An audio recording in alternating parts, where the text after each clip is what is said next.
Transitions, also known as the fourth discipline of triathlons, is important and crucial to any event.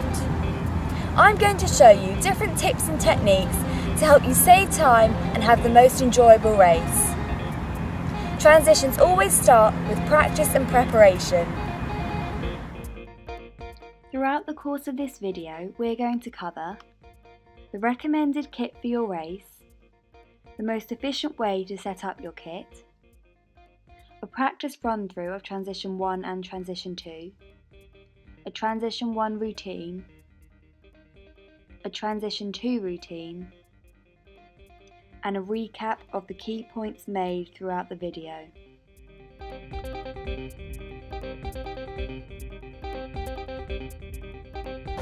Before race day, it's a good idea to make a kit list. This will help you not to forget any essential items. Put on here kits such as your bike and helmet, as well as more personal items such as your favourite snacks and drinks. For your race, I recommend using a tri-suit.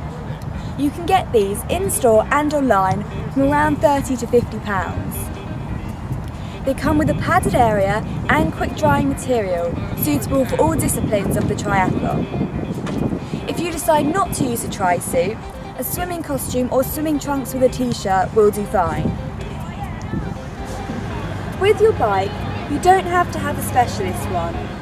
As long as it's safe to ride, it'll do the trick.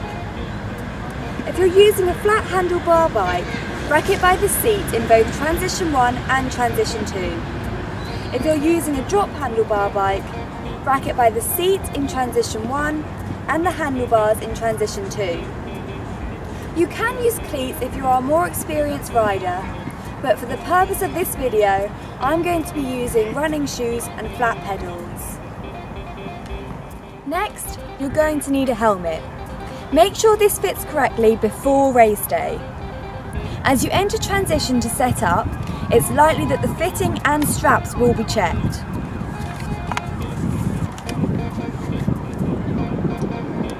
The golden rule is to never touch your bike before your helmet is on and done up. You're going to need a good pair of running shoes. To make your triathlon as fast as possible, you won't need to be wearing any socks.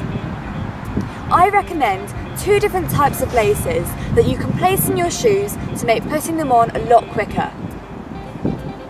The first are elastic lock laces. These are easy to thread through and can be adjusted with a simple click. The second are known as knot or bobble laces. I prefer these laces as no adjustments need to be made during the race. Both of these can be bought in-store or online from under £10. Remember to try your shoes out and the laces before race day.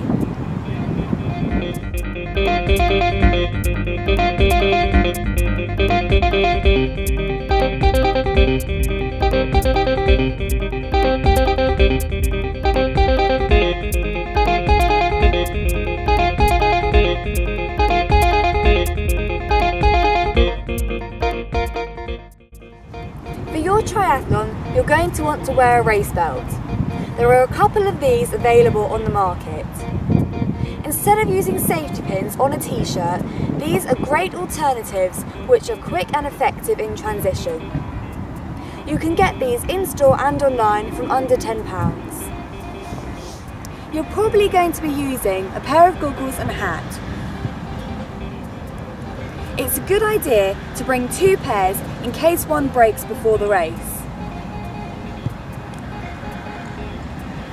You will most likely be given a hat, but just in case, I recommend bringing your own. You may want to use a towel in transition to keep your kit in a nice, neat area.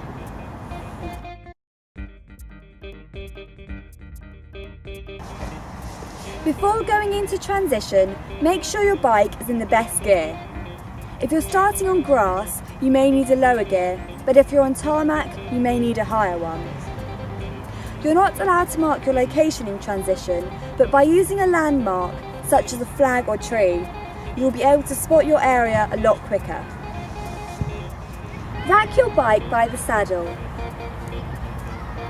When you're practicing at home and may not have a rack available to you, you can use a friend or family member to help you.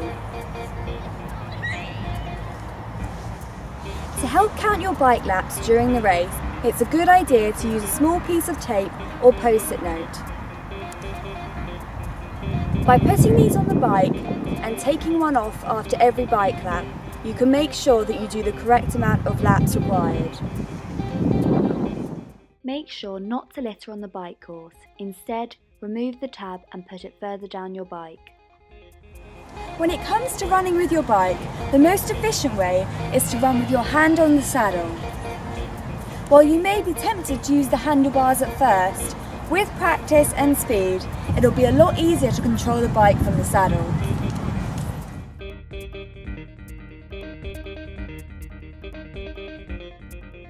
If you place your helmet between the handlebars by the strap, come race day, it allows for a quick and easy access.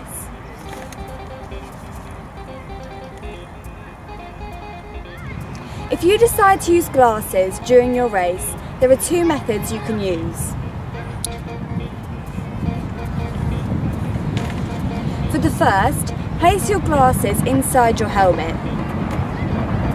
Before you put your helmet on, reach for these.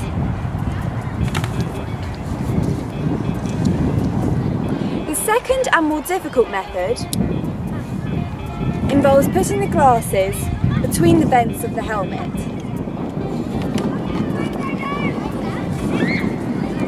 I would recommend this for more confident riders as it involves putting the glasses on during the bike course.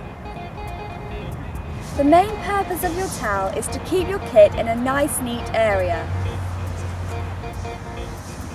You don't need to use one and certainly don't dry yourself down with it, but if you feel like taking a bit of extra water off your feet, you can step on it. Make sure your towel and the rest of your kit are on the opposite side of your bike to the bike out area. This means that you will avoid running your kit over when you wheel your bike out of transition. There's no need to wear socks during your race, but by using talcum powder, this means that your feet will dry. Put the talcum powder into the shoe and make sure it reaches all areas. Tap the back to make sure it reaches the front. Do the same with the other shoe.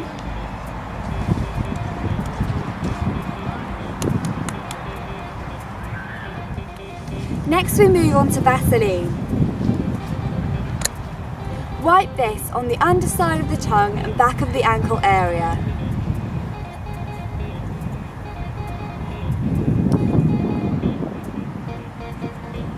This means that you have a better grip when putting on your shoes. Place your race belt upside down on top of your shoes. When it comes to transition, put your race belt on first, followed by your shoes. If you have to count your own run laps, elastic bands can be an easy way of doing this. Grab these as you head out of T2 onto the run course. Check out the swim in, bike out, bike in and run out areas of transition. Make sure you know where the mount and dismount lines are. Once you're all set up, mind through your transition routine to make sure you have the most effective race.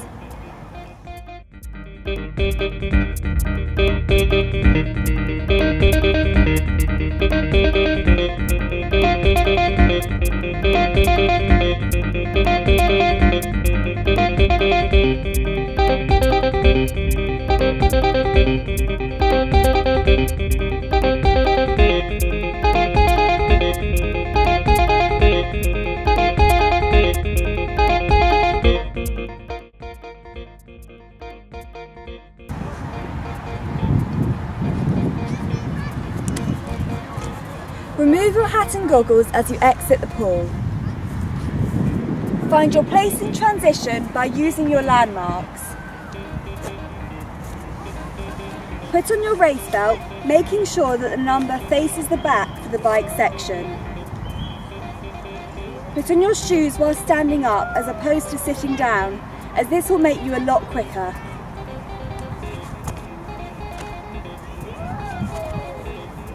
Make sure you do not touch your bike until your helmet is on and fastened. Reach for your glasses, followed by your helmet. Take off your bike by the saddle and head for the bike out area.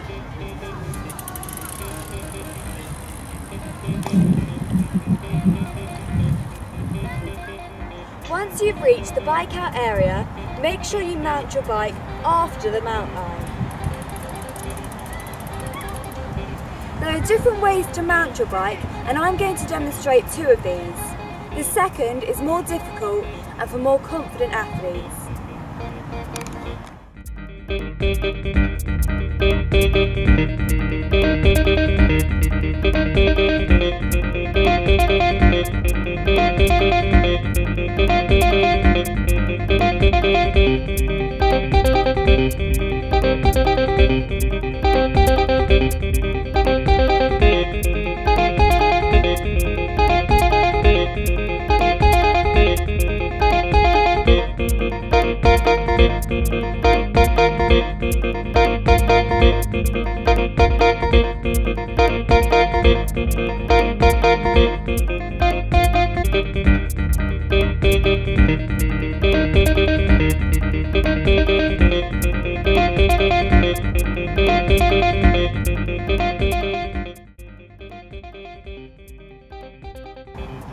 As you approach the dismount line, it's important you get off your bike before the line. I'm going to demonstrate two ways of getting off your bike. The second is a bit more technical and will need a lot more practice.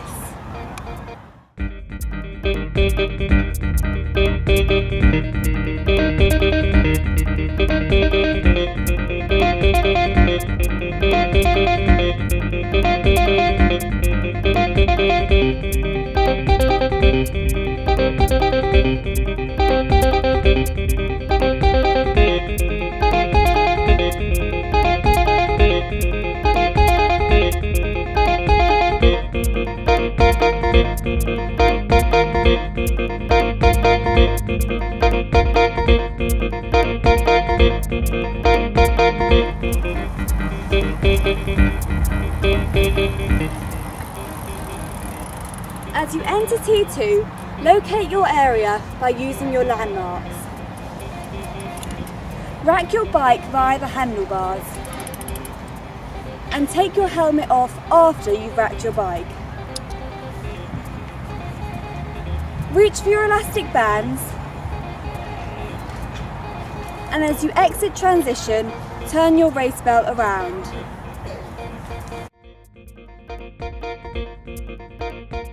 Remember not to litter. You can switch the bands over to the other wrist.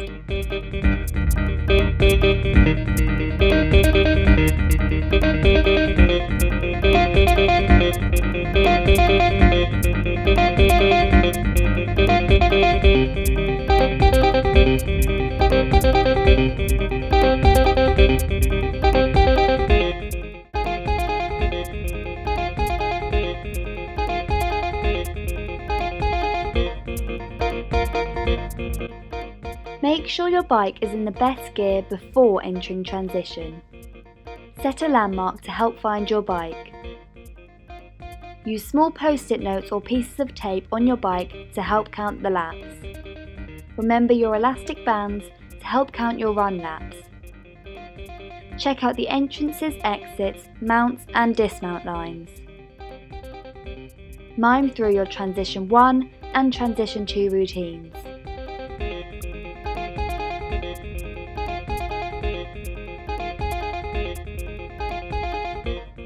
Remove your hat and goggles as you exit the pool. Make sure your race belt faces the back for the bike section. Put your helmet on before touching your bike. Mount your bike after the mount line. And remove your post-it notes or tape during the bike section to count your laps.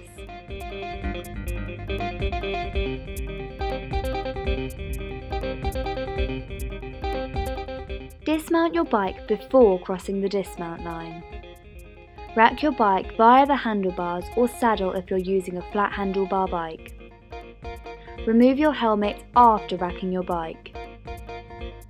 Turn your race belt to face the front for the run section. And use your elastic bands to help count your run laps. I hope you've enjoyed and learned something from this video. Remember, practice, preparation, and most importantly, have fun.